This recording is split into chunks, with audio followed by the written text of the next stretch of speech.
வணக்கம் மாணவர்களே. இன்னைக்கு நம்ம பார்க்க போற topic electric potential and electric potential difference. இப்போ இதில் நம்ம ஒரு ப்ளஸ் கியூ அப்படிங்கிற ஒரு மின்னூட்டத்தை இங்கே நம்ம கருதலாம். நம்ம ஆல்ரெடி படிச்சிருக்கோம். ஒரு பாசிட்டிவ் சார்ஜ் தன்னை சுற்றி இருக்க ஒரு ஸ்பேஸில் ஒரு சர்டன் எனர்ஜியை வந்து ஸ்ப்ரெட் பண்ணி வச்சுருக்கோம். அந்த எனர்ஜியை வந்து நம்ம என்னென்னு சொல்கிறோம்? எலக்ட்ரிக் ஃபீல்டு அப்படின்னு வந்து நம்ம சொல்கிறோம்.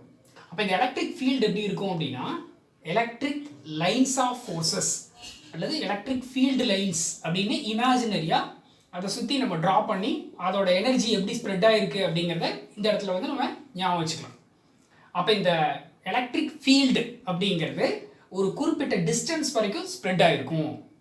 இது எல்லா இடத்துலையும் ஒரே மாதிரி இருக்குமா அப்படின்னா, டிஸ்டன்ஸ் மாற மாற இதோட எலக்ட்ரிக் ஃபீல்டோட வேல்யூ மாறிட்டே இருக்கும். அதாவது எனர்ஜின்னு வச்சுக்கலாம். அப்போ இந்த எலக்ட்ரிக் சார்ஜை சுற்றி இருக்க ஒரு சர்டன் ஸ்பேஸில் நான் ஒரு பாயிண்ட்டை கன்சிடர் பண்ணுறேன் எலக்ட்ரிக் ஃபீல்டில்.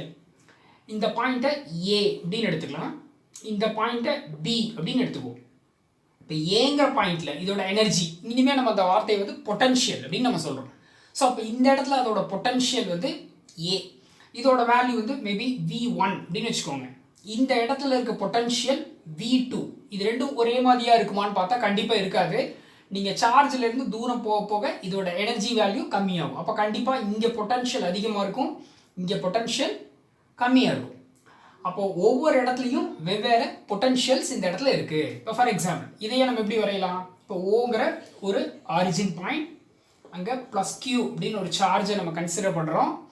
இது பாசிட்டிவ் சார்ஜுங்கிறதுனால இதோட எலக்ட்ரிக் ஃபீல்டோட டைரக்ஷன் அவுட்வேர்ட்ஸாக இருக்கும். இப்போ அதில் நான் ரெண்டு பாயிண்ட்டை கன்சிடர் பண்ணுறேன், ஏ அப்படின்னு ஒரு பாயிண்ட் அண்ட் பி அப்படிங்கிற ஒரு பாயிண்ட். இந்த ரெண்டு பாயிண்ட்டுக்கு இடையில இருக்க டிஸ்டன்ஸை டிஆர் அப்படின்னு நம்ம கன்சிடர் பண்ணிக்கலாம். இப்போ இந்த ரெண்டு பாயிண்ட்லேயும் பொட்டன்ஷியல் எவ்வளோ டிஃபர் ஆகுது அப்படின்னு நான் கண்டுபிடிக்கணும்னு வச்சுக்கோங்க. கண்டிப்பாக இன்னொரு சார்ஜ் இருந்தால் தான் கண்டுபிடிக்க முடியும். ஸோ நான் இன்னொரு டெஸ்ட்டுக்காக ஒரு பாசிட்டிவ் சார்ஜ் எடுத்துகிட்டு வரேன், அதோட பேர் டெஸ்ட் சார்ஜ்.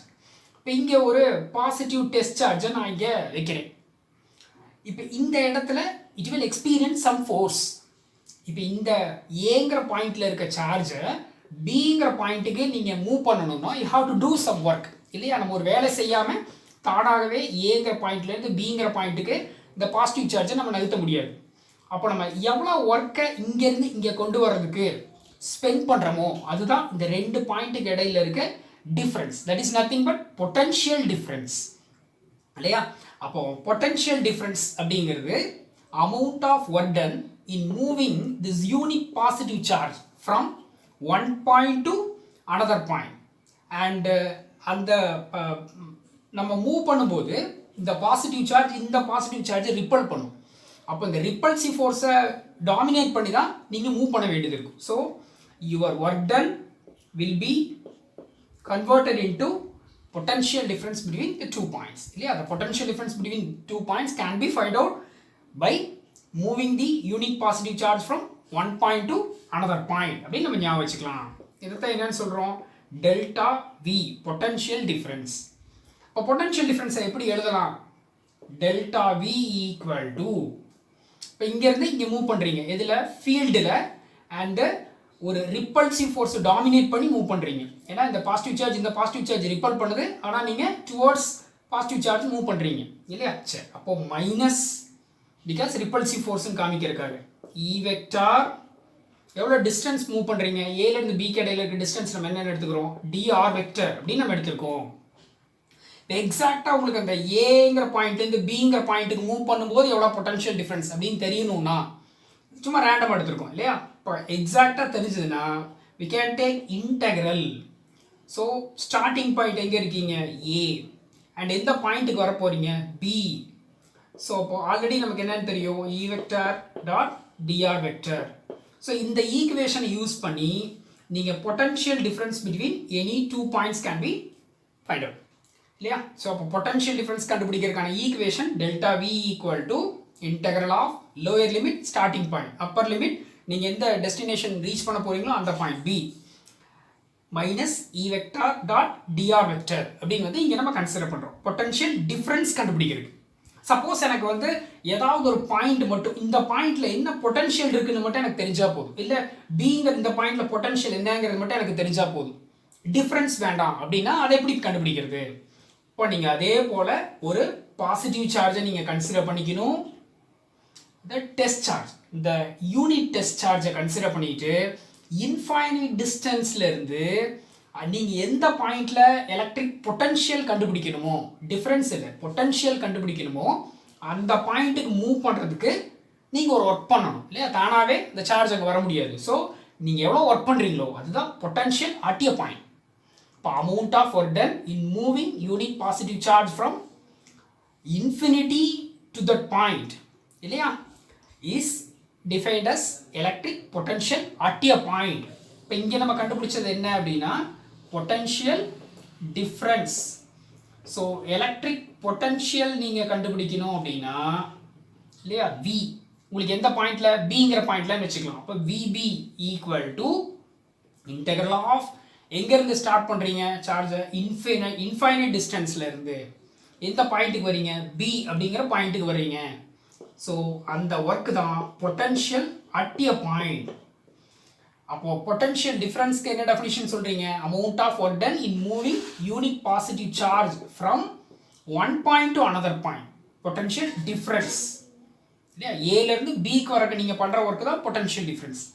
சப்போஸ் வந்து இன்ஃபைனைட் டிஸ்டன்ஸ்லேருந்து அந்த சர்டன் பாயிண்ட் நீங்கள் எங்கே அதோட பொட்டன்ஷியல் கண்டுபிடிக்கணுமோ அந்த பாயிண்ட்டுக்கு வந்தீங்க அப்படின்னா அதான் எலக்ட்ரிக் பொட்டன்ஷியல் அப்படின்னு நம்ம சொல்கிறோம். ஸோ இந்த ஈக்குவேஷன்ஸ் நீங்கள் ஞாபகம் வச்சுக்க வேண்டியது.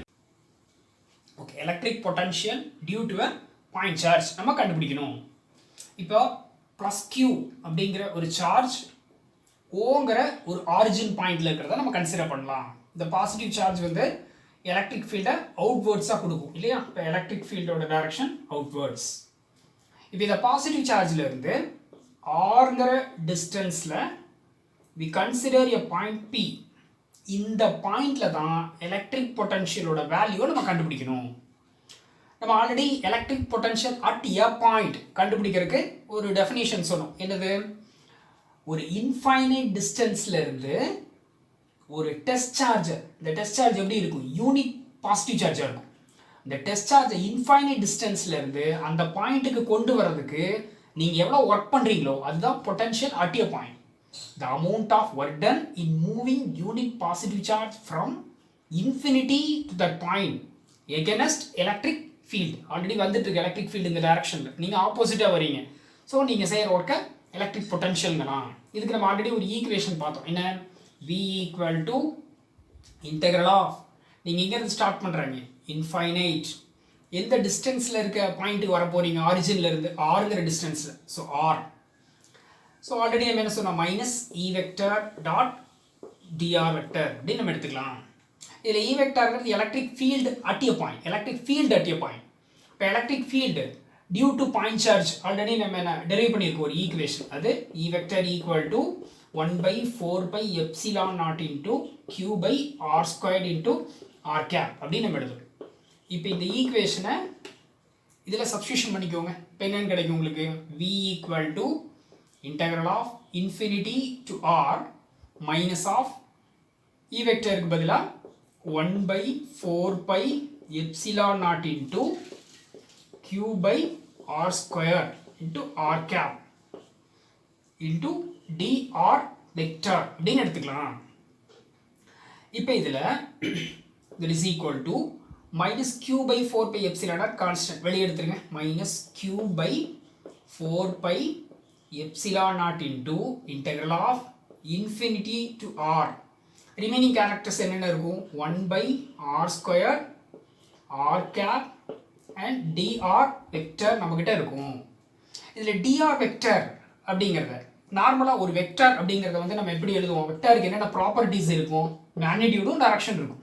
அப்போ ஏ வெக்டர் அப்படிங்கிற ஒரு வெக்டரை மாடுலஸ் ஆஃப் ஏ வெக்டர், அது மேக்னிடியூட், இந்த வெக்டரோட மேக்னிடியூட் வேல்யூ, அதோட டைரக்ஷனை நம்ம என்ன எழுதுவோம்? ஏ கேப் அப்படின்னு எழுதுறோம்.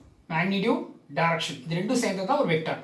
அப்போ அதே போல் டிஆர் வெக்டர் அப்படிங்கிறத நீங்கள் என்ன எழுதலாம் அப்படின்னா either modulus of dr vector into R cap. R கேப்ங்கிறது யூனிட் வெக்டர், அதோட டைரக்ஷன். இந்த மாடுலஸ் ஆஃப் டிஆர் வெக்டர்னு எழுதுறதுக்கு பதிலாக சிம்பிளாக டிஆர் அப்படின்னு கூட நீங்கள் எழுதலாம் இன்டூ ஆர் கேப் அப்படின்னு எடுத்துக்கலாம். இந்த டிஆர் வெக்டர்ங்கிற இந்த கேரக்டர் இங்கே சப்ஸ்டியூஷன் பண்ணுங்க. ஈக்குவேஷன் எப்படி மாறிடும்? Minus Q by 4 by epsilon naught into integral of infinity to R to 1 by R square into R cap. Dr வெக்டருக்கு பதிலாக என்ன எழுதிடுவீங்க? டிஆர் இன்டூ ஆர் கேப் அப்படின்னு எழுதிக்கலாம். இதில் R cap into R cap என்னென்ன ஆயிரும்? That is equal to 1. ஏன்னா இது யூனிட் வெக்டர்ஸ் தான். அப்போ இந்த ஆர் கேப் இன்டூ ஆர் கேப்புக்கு பதிலாக 1ன்னு எடுத்துக்கோங்க. இப்போ ரிமைனிங் கேரக்டர்ஸ் என்ன கிடைக்கும்? Minus Q by 4 by epsilon naught into integral of infinity to R into 1 by R square. So இந்த ஆர் கேப் ரெண்டையும் விட்டுருங்க. இப்போ ரிமைனிங் என்ன இருக்கும்? டிஆர் மட்டும் இருக்கும். இது பார்க்குறதுக்கு என்ன ஃபார்மேட்டில் இருக்குன்னு பாருங்கள். உங்களுக்கு இன்டெக்ரல் ஃபார்முலா ஆல்ரெடி என்ன தெரியும்? இன்டெக்ரல் ஆஃப் எக்ஸ் பவர் என் அப்படின்னு ஒரு ஃபார்முலா இருக்கும் உங்களுக்கு. இந்த 1 பை ஆர் ஸ்கொயர்டுங்கிறத நம்ம என்ன எடுத்துக்கலாம்? இந்த இடத்துல ஆர் பவர் மைனஸ் 2ன்னு எடுத்துக்கலாம். அப்போ integral of X power N into டிஎக்ஸுங்கிற டைப்பில் இருக்கா? அப்போது X power N into dx formula என்ன? X power N plus 1 divided by N plus 1. So இந்த ஃபார்முலாவை நீங்கள் அப்ளை பண்ணிக்கோங்க. ஈக்குவேஷன் எப்படி மாறிடும் உங்களுக்கு? That is v equal to minus Q by 4 by epsilon naught into r power minus 2. அப்போ r power minus 2 plus 1. ஏன்னா x power n plus 1. So divided by minus 2 plus 1. Limits எதில் இருந்து இது வரைக்கும் கொடுத்துருக்கீங்க? Infinity to r.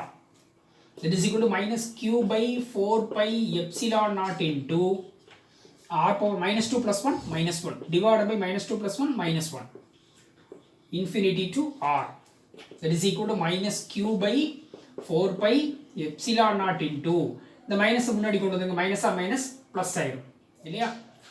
R power minus 1 அப்படின்னு இருக்கு. அப்போ 1 பை ஆர் அப்படின்னு நம்ம எடுத்துக்கலாம். Limit infinity to R.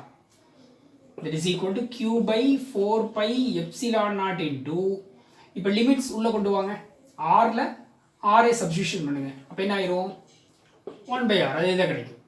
Minus அடுத்தது லோயர் லிமிட்ஸை சப்ஸ்டியூஷன் பண்ணுங்க. 1 by infinity. ரிமைனிங் என்ன கிடைக்கும்? q by 4 pi epsilon naught into 1 by r மட்டும் உங்களுக்கு கிடைக்கும். சரி, அப்போ v equal to என்ன எழுதலாம்? q by 4 pi epsilon naught into 1 by r. இதுதான் electric potential at a point p which is at the distance r from the source charge plus q அப்படின்னு நம்ம இங்கே எடுக்கலாம். இப்போ இந்த electric potential வந்து பாசிட்டிவ் சார்ஜாக இருந்ததுன்னா இதுதான் ப்ளஸ் கியூங்கிற சார்ஜுக்கு இதுதான் பாசிட்டிவ் எலக்ட்ரிக் பொட்டன்ஷியல். சப்போஸ் நம்ம சார்ஜ் வந்து நெகட்டிவாக இருந்துச்சுன்னா என்ன ஆகும்? பொட்டன்ஷியலோட வேல்யூ நெகட்டிவ் ஆகிடும். அப்போ v ஈக்குவல் என்ன எழுதலாம்? Minus Q by 4 by epsilon naught into R அப்படின்னு உங்களுக்கு இந்த இடத்துல கிடைக்கும். இது ரொம்ப எக்ஸாமில் கேட்கறதுக்கு சான்ஸ் இருக்கக்கூடிய ஒரு கொஸ்டின். Thank you students.